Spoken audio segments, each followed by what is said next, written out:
గత 30 రోజుల నుంచి వర్తక సంఘం రద్దు చేయాలి, టెండర్లు వేయాలనే దాని మీద 30 రోజుల నుంచి ధర్నాలు, రాస్తారోకోలు దాదాపు 30 రోజులు చేస్తున్నాము. మరి దీని ద్వారా మరి ఈవోకు మెమోరాండం ఇచ్చాము, స్థానిక ఎమ్మెల్యేకి మెమోరాండం ఇచ్చాము, మరి కోమరెడ్డి వెంకరెడ్డి మంత్రి గారికి ఇచ్చాము, కొండ సురేఖ మంత్రి గారికి ఇచ్చాము.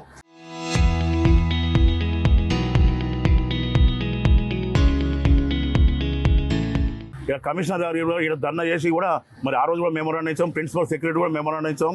ఇంతవరకు 30 రోజులు ధర్నా చేస్తున్నా కూడా మాకు ఇంతవరకు సమాధానం లేదు. మరి రద్దు చేస్తారా చేయరా అనే దాని మీద ఇంతవరకు కూడా మాకు ఎంతవరకు ఇన్ఫర్మేషన్ కూడా ఇస్తలేరు.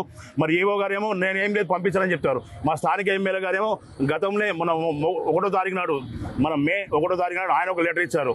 3 ఏళ్ళు రిన్యువల్ ఉంటుంది, కానీ ఆయన 10 ఏళ్ళు రిన్యువల్ ఇచ్చారు అత్యోత్సాహంతో. వాస్తవానికి మరి ఆయన 10 ఏళ్ళు రిన్యువల్ చేయడానికా లేకపోతే అది రద్దు చేయడానికా మాకు అర్థమైతే లేదు. స్థానికంగా నిరుద్యోగులు గంజాయికి అలవాటు పడతారు, పని లేక హైదరాబాద్కి వస్తారు, ఇక్కడ వచ్చి ఉద్యోగాలు చేస్తారు, అప్ అండ్ డౌన్ చేస్తారు. చాలా ఇబ్బందులు అవుతున్నాయి. గుట్ట మీద 114 షాపులు ఉంటే గతంలో కేసీఆర్ రీకన్స్ట్రక్షన్ చేసినప్పుడు గుడి నిర్మాణం కోసం అని గుడి మొత్తం కూలగొట్టిన టైంలో వాళ్ళు 114 మంది షాపుల కేసీఆర్ ఆ ఇంటికడ ధర్నా చేసి ఎమ్మెల్యే ద్వారా పోయి అయ్యా మాకు ఉపాధి లేదు, ఒక 10 షాపులన్నీ ఇవ్వండి, మేము కలిసికట్టుగా మేమందరము వ్యాపారం చేసుకొని మేము ఉపాధి కల్పించుకుంటాము అనే దాని మీద వాళ్ళు రిక్వెస్ట్ చేస్తే ఆ కేసీఆర్ కూడా ఒకటే మాట చెప్పిండు, మీకు గుడి కన్స్ట్రక్షన్ అయ్యి నిర్మాణం అయ్యి ఓపెన్ అయ్యే వరకు మీకు ఇస్తాం 10 షాపులు, ఆ తర్వాత మీకు కింద 114 షాపులు కట్టిస్తాం, మీరు కిందికి వెళ్ళిపోవాలి, పైన ఉండదని చెప్పారు. ఆ 10 షాపులు కూడా తాత్కాలికంగా 10 షాపులు 14 లక్షలు కిరాయి, సంవత్సరానికి 1,60,000 కానీ ఇవి కాకుండా టెండర్ ద్వారా ఒక 3 షాపులు గుట్ట మీద ఓపెన్ అయినాయి. ఇది సెల్లు షాప్ ఉంది, ఒక 1 ఇయర్ టెండర్ 2,17,00,000, 2,21,00,000. మరి దీపారాధన ఉంది, దీపారాధన అవుతున్నది 1,87,00,000. మరి ఒక 1 ఇయర్ టెండర్ అది. ఇది 10 షాపుల పేరు మీద నెలకు 14 లక్షలు, 1 ఇయర్కు 1,65,00,000. చూడండి ఒక షాప్కి ఎంత ఉంది, 10 షాపులకి ఏమో ఉంది. ఒక్కొక్క షాపు 114 షాపులకు సంబంధించి 12 ఏళ్ల సంది ఒక్కొక్కటి 70,000 తింటుండే, కూర్చున్న కాడ 70,000 తింటుండు. ఇదే విషయంలో కేసీఆర్ కూడా చెప్పిన ఏంటంటే కిందికి దిగాల, మీరు ఓన్లీ గుడి నిర్మాణం అయ్యేంత వరకే, నిర్మాణం తర్వాత మీరు ఉండొద్దని చెప్పినాం. వీళ్ళు ఏం చేస్తారంటే అధికారులు లోపరుచుకొని డబ్బులు ఇచ్చి రెన్యువల్ చేసుకొని పోయినసారి రెన్యువల్ చేసుకోరు, ఈసారి 31 తారీఖు వరకు కూడా రెన్యువల్ ఉంది, టైం ఉంది కాబట్టి మేము 30 రోజుల ఉద్యమం చేస్తున్నాము. అయ్యా దేవుని సొమ్ము సంవత్సరానికి 30 కోట్లు వీళ్ళ చేతులు మారుతున్నాయి. 3 ఏళ్ళు రెన్యువల్ చేస్తే 90 కోట్లు, దేవస్థానం అదే 90 కోట్లు వీళ్ళ జీవులలో పోతున్నాయి.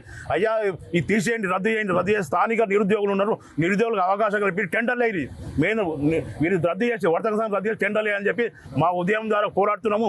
ఇప్పటి కొలికి రాలేదు, దయచేసి దేవుడా ఈ రోజన్నా ఈ కొలికి వచ్చి రెన్యువల్ ఆపాలని చెప్పి ఈ సందర్భంగా తెలియజేస్తున్నాం. యాదగిరిగుట్ట యాదాద్రి దేవాలయం సంబంధించినటువంటి షాపులు నిబద్ధతతో టెండర్ నిర్వహించాలని ఆల్ పార్టీ, అంటే ఏ రాజకీయ పార్టీ కాదు, రావటం మాకు రిప్రజెంటేషన్ ఇవ్వటం జరిగింది.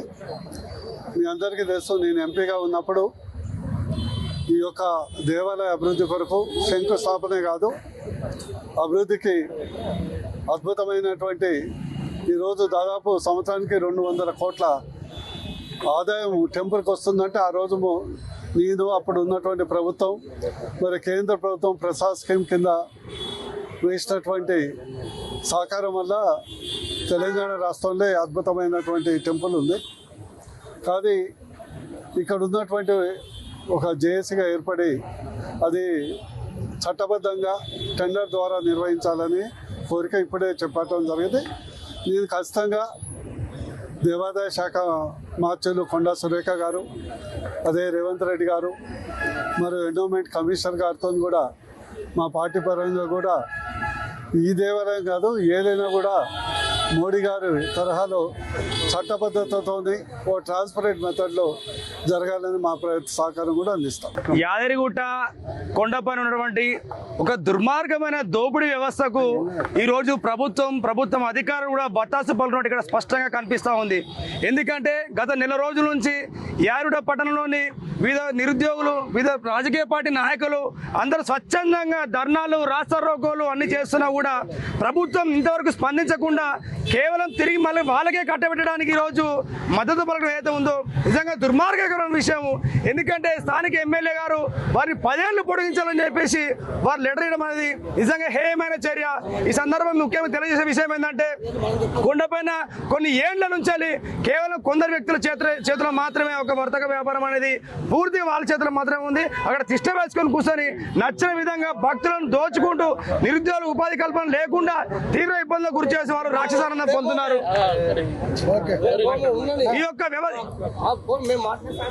ఈ యొక్క దోపిడీ వ్యవస్థకు అంతం పెరగని ఉద్దేశంతో ఈ రోజు గతంలో మరి ఈ రోజు కూడా ఎండమంట ధర్నా చేయడం జరుగుతుంది. కానీ తక్షణం ప్రభుత్వ అధికారులు ఈ యొక్క నిద్రమత్తు నుంచి వీడి ఆ యొక్క వర్తక సంఘం రద్దు చేసి కొండపైన టెండర్ వేయాలని చెప్పేసి మేము డిమాండ్ చేస్తున్నాం. లేని పక్షంలో భారీ ఎత్తున నిరసన కార్యక్రమాలు చేస్తామని చెప్పి మేము హెచ్చరిస్తా ఉన్నాం.